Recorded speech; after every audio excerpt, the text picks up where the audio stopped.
Bakit nga ba patuloy pa natin nakikita sina Franz Castro, Imelda Marcos, at Jinggoy Estrada? Sila lang naman yung mga example na pwede nating maibigay ngayon.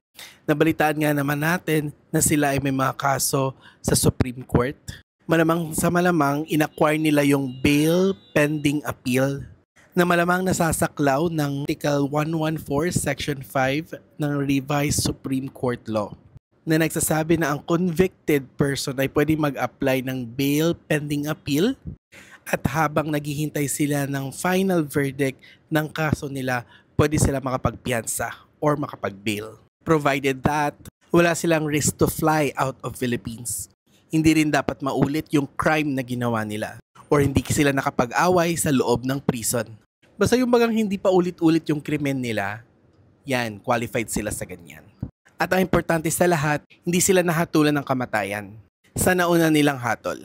Ikaw, ano sa tingin mo ang law na to? Sang-ayon ka ba na nakakapag-decide pa sila o yung opinion maker sa Senado? O dapat hindi na? Let me know.